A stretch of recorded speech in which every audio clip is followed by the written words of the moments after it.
বিশেষজ্ঞ সম্পৃক্ত না করা হয় তাহলে হয়তো আমরা ভবিষ্যতে এই জুডিশিয়াল কাউন্সিলের মাধ্যমে হয়তো অ্যাপয়েন্টমেন্ট কাউন্সিলের মাধ্যমে আমরা হয়তো শামসুদ্দিন মানিকের মতো আরও জাজ অনেক ভবিষ্যতে দেখতে পাবো। পুরো বিচার বিভাগে মানুষের ভোগান্তি দূর করতে হলে জনমানুষের যে দুর্ভোগ আছে এবং 40 লাখের উপরে যে মামলার জট আছে সেগুলো থেকে মানুষকে মুক্তি দিতে গেলে আরও অনেক বেশি সংস্কার প্রয়োজন এবং মনে করে যে দ্বিতীয় যে রিপাবলিক এর আকাঙ্ক্ষা নিয়ে এই আন্দোলন এখন চলছে, আমাদের জনগণের যে আকাঙ্ক্ষা আছে সেটি বাস্তবায়ন করবার জন্য যে সংস্কার প্রয়োজন তার শুধুমাত্র আংশিক সংস্কার এখানে প্রস্তাবনা আছে।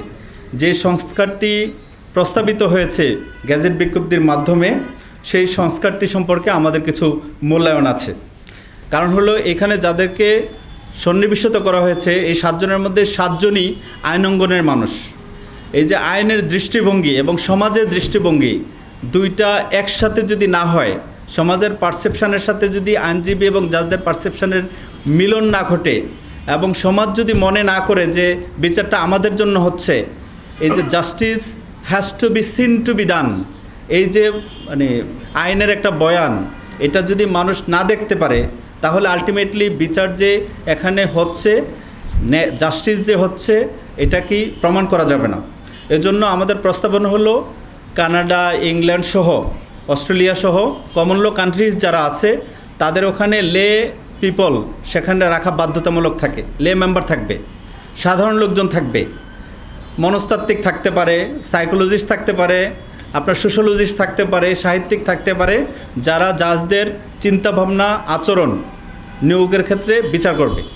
যদি সাধারণ মানুষের দৃষ্টিতে তারা একজন সাউন্ড মেন্টালিটির ব্যক্তিকে জাজ না বানায়, শুধুমাত্র আইনের দৃষ্টিকোণ থেকে আইনের পরীক্ষার মাধ্যমে জাজ বানায়, তাহলে আমরা হয়তো অনেক সেডিস্ট জাজকেও দেখতে পারি। আমাদের মনে থাকবার কথা, আমাদের সুপ্রিম কোর্টে একজন বিচারক ছিলেন শামসুদ্দিন মানিক সাহেব।